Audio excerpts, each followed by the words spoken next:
بعض لوگ آج یہ بھی کہہ دیتے ہیں کہ یہ تو ایک ایسی ہی افسانوی شخصیت ہے، کوئی اس کا وجود ہی نہیں تھا.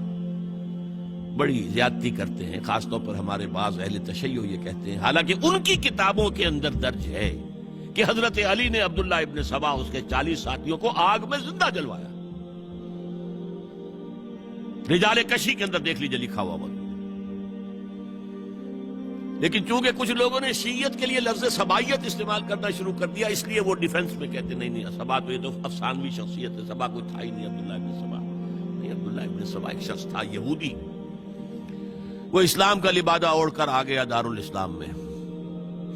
حضرت عثمان رضی اللہ تعالیٰ عنہ کا عہد. اور ایک مغالطہ میں چاہتا ہوں کہ ان دی فرسٹ انسٹنس دفاع کر دوں. عام طور پر اتنی غلط طریقے سے تاریخ بیان ہوئی ہے کہ حضرت عثمان کے عہد خلافت کو سمجھتے ہیں پورا کا پورا عہد خلافت غالباً فتنوں ہی کے اندر تھا اور اختلافات ہی تھے اور خانہ جنگ. معاذ اللہ، ایسا نہیں تھا. طویل ترین دور جو ہے دور خلافت حضرت عثمان کا ہے، 12 سال.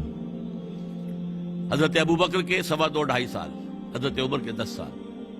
دونوں کو جمع کریں گے تو عثمان کا. اور اس میں 10 سال بالکل اسی شان کے ہیں جو حضرت عمر کے خلافت کے شان، کوئی اختلاف نہیں. اور فتوحات کا دائرہ بڑھتا چلا جا رہا ہے، تھمتا نہ تھا کس چیز سے سیل رواں ہمارا.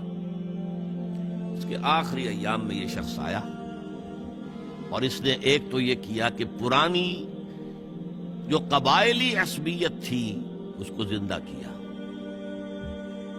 خلافت تو بنو ہاشم کا حق ہے، محمد ہاشمی تھے صلی اللہ علیہ وسلم.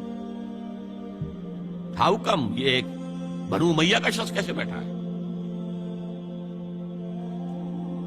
دیکھیے اس شخص نے کتنا انتظار کیا. حضرت ابوبکر بنو امیہ میں سے نہیں تھے، لہذا یہ فتنہ اس کے خلاف نہیں ہو سکتا تھا، کیونکہ چشمک جو تھی وہ بنو امیہ اور بنو ہاشم کی تھی، بڑی پرانی تھی. یہ بڑے برابر کے یہ دو کلینز جو تھے مد مقابل تھے ایک دوسرے کے. باقی چھوٹے قبیلے تھے، بنو تیم ہیں، بنو عدی ہیں، لیکن مقابلہ تھا بنو امیہ اور بنو ہاشم کا. حضرت ابوبکر بنو تیم میں سے، حضرت عمر بنو عدی میں سے، بنو امیہ میں سے حضرت عثمان. اب اس کو موقع ملا، اب آیا یہ اموی، یہ بن گیا. یہ سب غاصب ہیں، ابوبکر بھی، عمر بھی، عثمان بھی. خلافت پہلے دن سے علی کی ہے اور اس کو ملنی چاہیے. اس سے آگے بڑھ کر، اور علی تو خدا ہے، انکارنیٹ، گاڈ انکارنیٹ. یہ اس کا عقیدہ جو اس نے پھیلایا، قبائلی عصبیت کو چھیڑا اور حضرت علی کا مبالغہ کیا یہ خدا ہے، اوتار، گاڈ انکارنیٹ. تیسرا کام کیا کیا کہ حضرت عثمان رضی اللہ تعالی عنہ اور ان کے جو عاملین تھے، گورنر کوفے کا ہے، گورنر شام میں دمشق میں ہے، گورنر مصر میں ہے، ان کے خلاف پروپیگنڈا شروع کیا. یہ بیت المال میں خیانت کر رہے ہیں، یہ غبن کر رہے ہیں، یہ اپنے عزیزوں کو جو ہے پال رہے ہیں، ان کو دے رہے ہیں، وہ اقربا پروری کر رہے ہیں اور یہ کر رہے ہیں. اور ٹیکنیک کیسی عجیب. کوفے میں کوفے کے گورنر کے خلاف بات نہیں کریں گے، دمشق اور مصر کے گورنر کے خلاف بات کریں گے. اب کہاں دنیا کے پاس ذرائع تھے کہ کوئی ویریفائی کرے بھئی یہ بات صحیح ہے کہ نہیں ہے، غلط ہے؟ نہ کوئی ذرائع رسل و رسائل ہے. اور اگر آپ کوفے میں کھڑے ہو کر عثمان نے یہ کر دیا، عثمان نے یہ کر دیا، عثمان نے یہ کر دیا، یہ کر دیا، اب کون اس کو جو ہے اس کی تحقیق کر سکے گا؟ دمشق میں گئے ہیں تو دمشق کے گورنر کے خلاف کچھ نہیں، عثمان کے خلاف، اور کوفے کے گورنر کے خلاف اور مصر کے گورنر کے خلاف. مصر میں گئے ہیں تو اس کے خلاف کچھ نہیں، دمشق اور کوفے کے گورنر کے خلاف اور عثمان کے خلاف. اور پھر ہر طرف سے بلوائیوں کو لا کر گھیراؤ کر لیا حضرت عثمان کے گھر کا. یہ تحریک ہے جو بہت زبردست کامیابی سے ہمکنار ہوئی. یہودی سازش. اب تمام صحابہ کہہ رہے ہیں حضرت عثمان سے کہ آپ ہمیں موقع دیں کہ ہم ان کا سر کچل دیں. آپ فرماتے نہیں، یہ مجھ پر الزام لگا رہے ہیں نا، میں وضاحت کرتا ہوں.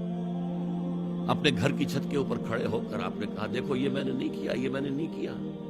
میرے یہ احسانات بھول گئے ہو؟ حضرت علی نے مسجد نبوی میں کھڑے ہو کر جتنے الزامات لگائے تھے ان سب کی طرف سے برات کا معاملہ کیا. جھوٹ کہہ رہے ہو. عثمان پر کوئی غلطی جو ہے، کوئی خیانت ثابت نہیں.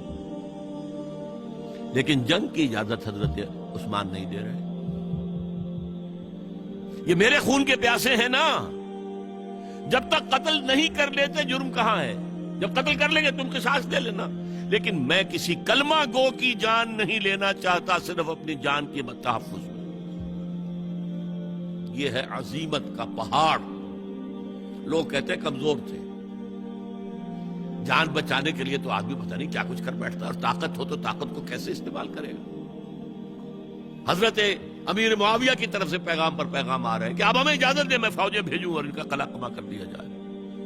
حضرت عمرو بن العاص کا پیغام آ رہا ہے مصر سے، آپ ہمیں اجازت دیں. طلحہ، زبیر، علی اجازت مانگ رہے ہیں مدینے کے اندر، آپ اجازت دیں کہ ہم جنگ کریں ان سے.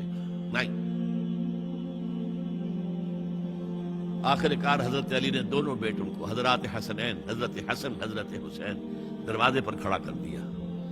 پہرے دار حضرت عثمان کے، حضرت حسن، حضرت حسین کہ کوئی گھر میں داخل نہ ہونے پائے. پچھواڑے سے آئے ہیں اور شہید کیا ہے. میرے نزدیک تاریخ کی مظلوم ترین شہادت بمانی مقتول فی سبیل اللہ وہ حضرت عثمان ہے.